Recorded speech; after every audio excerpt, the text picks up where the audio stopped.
Hola, mi nombre es Fiordalisa Mercedes La Sala García, soy estudiante de la Universidad Abierta para Adultos UAPA, soy estudiante de Educación, mención Ciencias Sociales, y como trabajo final de la asignatura Historia del Pensamiento Político y Social impartido por la profesora Nazaret Rodríguez, me ha tocado exponer el libro El Príncipe, el cual es una obra clásica escrita en 1513 por el autor Nicolás Maquiavelo, que es un gran escritor italiano del pensamiento político.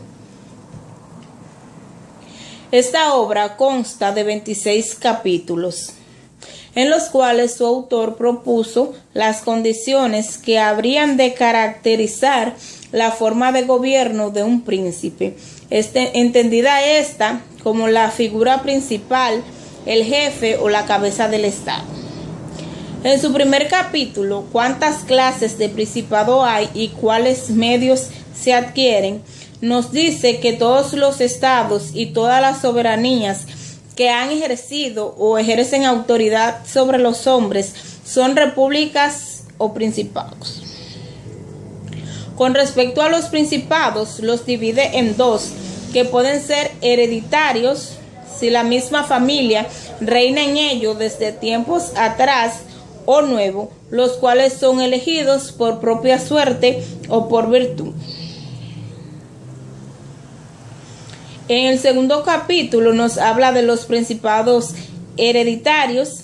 En este nos habla del estado hereditario, nos dice que es más fácil conservarlos, ya que están acostumbrados a una dinastía que desde tiempos atrás es de una misma familia y de un mismo príncipe, a diferencia de los estados nuevos, que ya basta con alterar el orden establecido por los príncipes anteriores y producir cambio, a no ser que una fuente infinitamente superior lo despoje a ellos, y aún así podría volver a ser recuperados. En el tercer capítulo nos habla de los principados mixtos.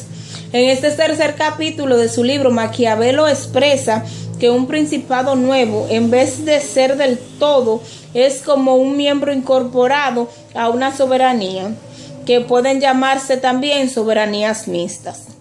Esto se debe a las dificultades que experimentan los principados nuevos. En esta, Maquiavelo nos pone, por ejemplo, al rey Luis VII, que ocupando Milán con mucha facilidad, la perdió fácilmente, ya que a pesar de que había tenido mucho tiempo gobernando en Italia, no pudo con un estado tan diferente al suyo. Por su ambición, los príncipes llegan a conquistar otras tierras y se cree en ello la idea de expansión, y quieren continuar conquistando nuevos territorios. En el capítulo 4 nos dice que por qué razón el reino Darío, conquistado por Alejandro, no se rebeló contra sus sucesores una vez muerto este. En este capítulo nos dice que conservar un estado recién adquirido es muy difícil, y la dificultad más grande que se presenta aquí es la ambición que existe entre ellos mismos. Por su parte, en este capítulo se comparan dos tipos de principado. Uno es donde el soberano gobierna en compañía de una corte de nobles, y el otro es en el que se ejerce directamente el poder sobre su dominio. En el capítulo número 5 nos dice cómo hay que gobernar las ciudades o los principados que antes de ser conquistados se regían por sus propias leyes. Bueno, en este capítulo Maquiavelo nos trata de explicar que si los estados adquiridos en dichas condiciones están acostumbrados a regirse por sus leyes y a vivir libres, el que se apoderó de ello tiene tres medios para conservarlo, y el primero es destruirlo, el segundo ir a vivir con ellos, y el tercero es dejarles sus leyes, pero obligándolos a pagar un tributo y creando un gobierno de reducido número de personas que sostengan amistades con el país. En el capítulo número 6 de los principados que el príncipe adquiere por valor y por sus propias armas. En este nos dice que los hombres casi siempre siguen los caminos recorridos por otro e imitan los actos ajenos, aunque no siempre pueden seguir la misma senda ni llegar a la perfección que aquellos adquirieron. El hombre prudente no debe caminar sino tras las riendas de personajes ilustres. Así se refiere a los principados que nacen por obra de la iniciativa personal, cuando el príncipe o monarca decide invadir por la fuerza. En el capítulo número 7 de los principados nuevos que se adquieren por las fuerzas ajenas o por buena voluntad. En este capítulo Maquiavelo expresa que hay dos maneras de llegar a ser príncipe, ya sea por su talento o por fortuna. Y nos da dos ejemplos contemporáneos de esto, que son Francisco Sforza y César Borgia.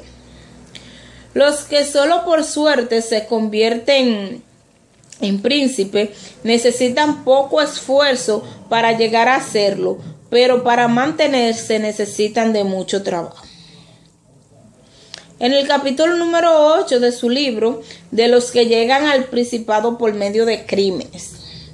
En este capítulo nos dice que como también pueden alcanzar la soberanía de dos maneras, que puede ser por fortuna o por habilidad, también se puede llegar al trono por medio de alguna infamia o de algún crimen.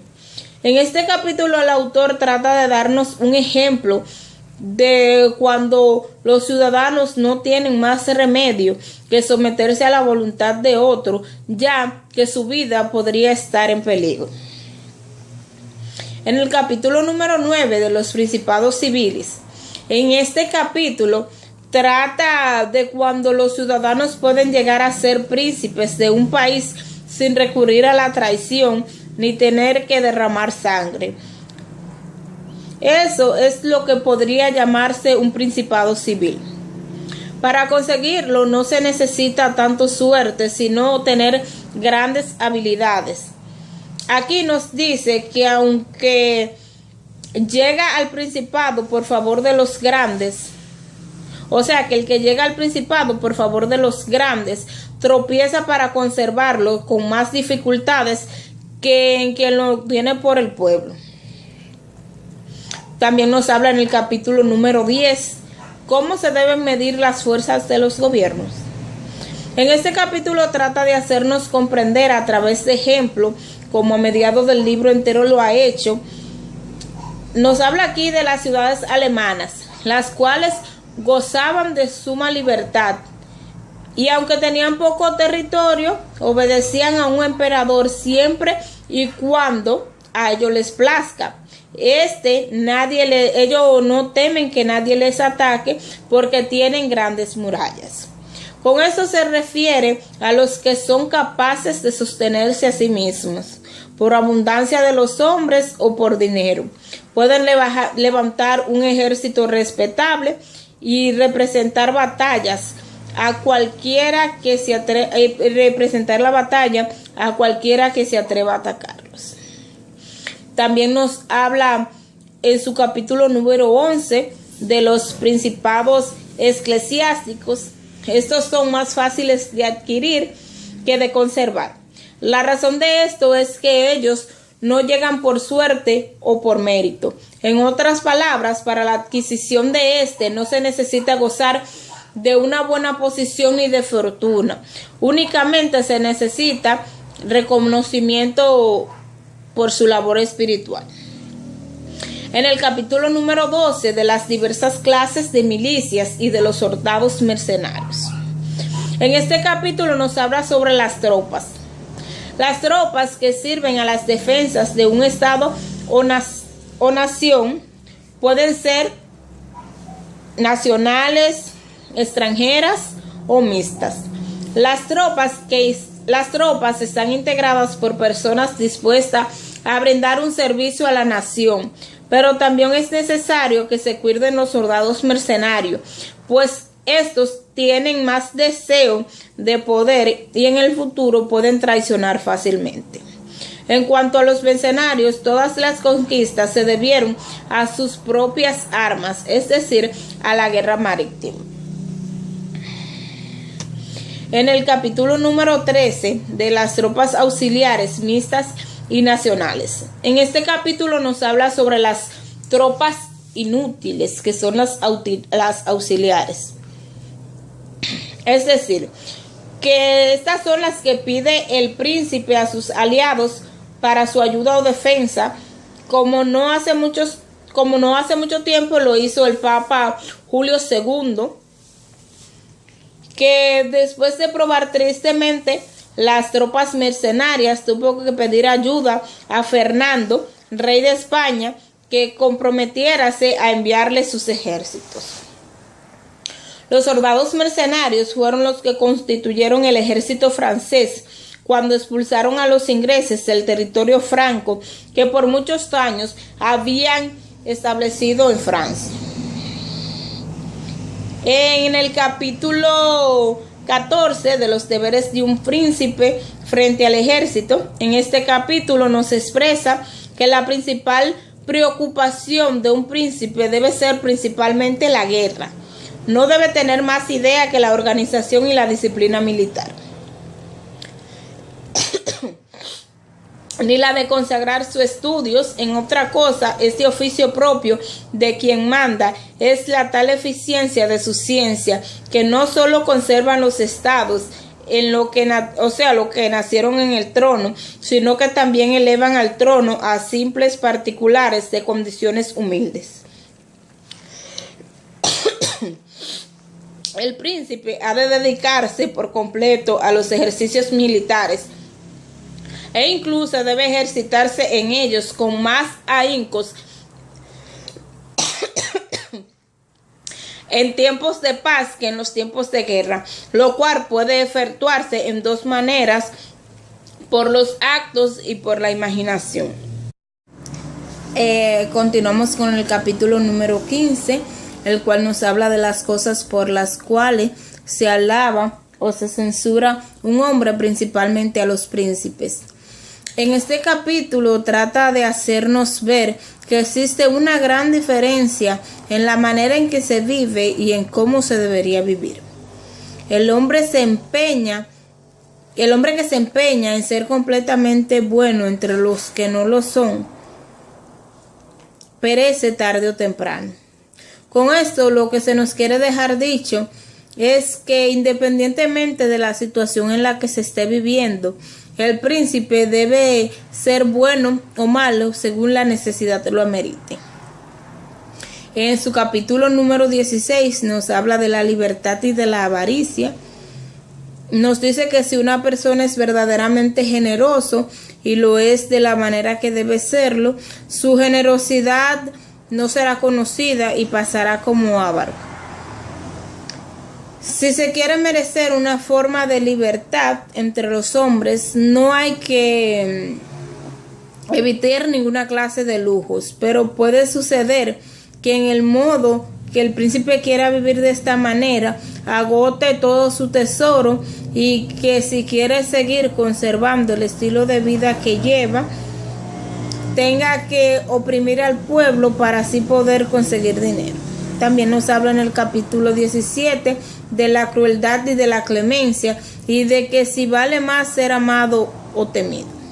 En este capítulo nos dice que todo príncipe debe desear ser tenido por clemente y no por cruel. El príncipe que quiera conservar sus súbditos unidos y con fe debe preocuparse porque no lo tachen de cruel. Los hombres tienen más cuidado en ofender a los que son amados que a los que son temidos. El amor es el vínculo de gratitud de los hombres.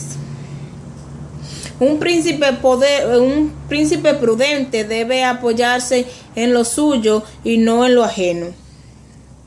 Esto nos deja bien claro que el príncipe, además de imponer su autoridad ante los demás, también debe buscar ser amado y ser respetado por todos. En su capítulo 18 nos habla de qué modo deben cumplir los príncipes con sus compromisos. Es muy digno de elogio el príncipe que conserve la fe, que obren sinceramente y no con astucia, pero la experiencia de nuestros tiempos demuestran que solo han llevado a cabo grandes empresas lo que hicieron poco caso de sus palabras. O sea, los que se dieron mañas para engañar a los demás y que al fin fueron vencedores ante los que confiaron ante los que le ofrecieron su lealtad. También nos dice que hay dos maneras de combatir las leyes. Nos dice que una es por las leyes y la otra es por la fuerza. La primera es distintiva de los hombres y la segunda es distintiva de las bestias. Un príncipe debe poseer ambas cualidades, debe comportarse como un hombre, pero hay momentos en que debería comportarse como bestia.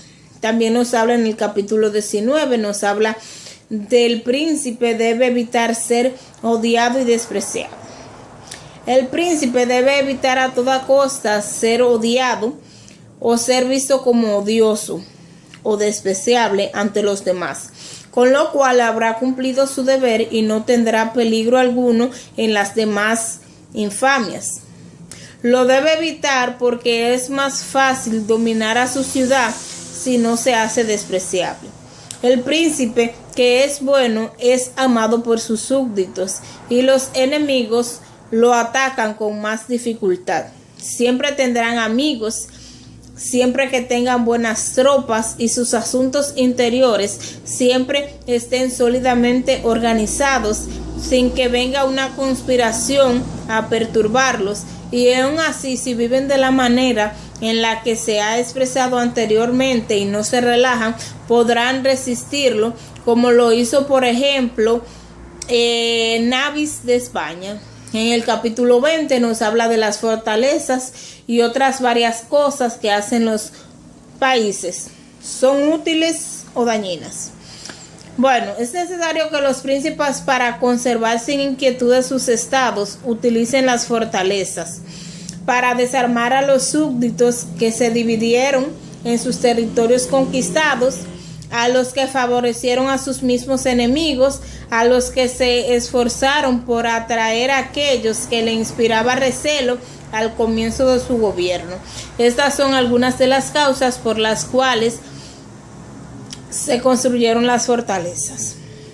Cuando un príncipe adquiere un estado nuevo que se añade al que ya poseía, conviene desarmar a sus nuevos súbditos, a excepción de aquellos que se mostraron partidarios suyos durante la conquista.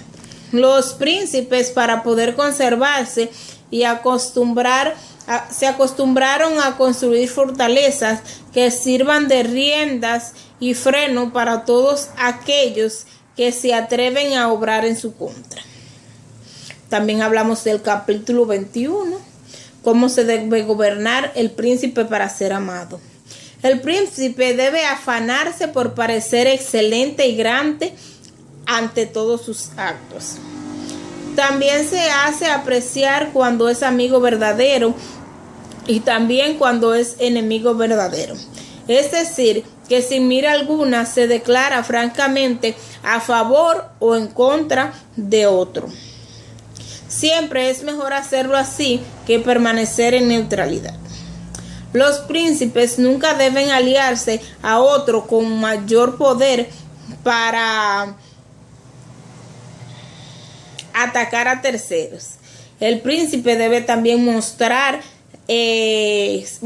amante a la virtud y honrar a los que se distinguen ante las artes. También debe dar seguridad a los ciudadanos para que puedan ejercer sus profesiones y que no tengan miedo de ejercer por temor a ser robados. En su capítulo número 22 de los secretariados del príncipe nos habla de que un príncipe que coloca su confianza no es un príncipe ordinario. Hay 3 clases de cerebro, que son los que comprenden por sí solos, otros que comprenden todo lo que se le enseña y otros que no comprenden ni por sí solos ni por otros. Los primeros son magníficos, los segundos son buenos y los terceros son inútiles. La elección de los ministros será buena o mala según la cordura del príncipe. La primera opinión que se tiene de un príncipe depende fundamentalmente de los hombres quienes lo rodean. Para que el príncipe mantenga constante la fidelidad en el ministro, debe confiar en él y así tener confianza uno en los otros. También nos habla del capítulo 23, cómo se debe huir a los aduladores. Nos dice que el único medio que hay de preservar contra la adulación es convencer a los hombres de que no ofenden al decir la verdad, pero cuando todos puedan decir la verdad estarán faltando el respeto. O sea, los aduladores abundan en todas las cortes. Los hombres se complacen tanto en sus propias acciones de tal modo que se engañan y cuando quieren defenderse se exponen al peligro de hacerse despreciable. No hay otra manera de evitar la adulación que el hacer comprender a los hombres que no hay que ofender al decir la verdad. El príncipe debe pedir un consejo siempre y cuando él lo considere necesario, no cuando los demás lo consideren. También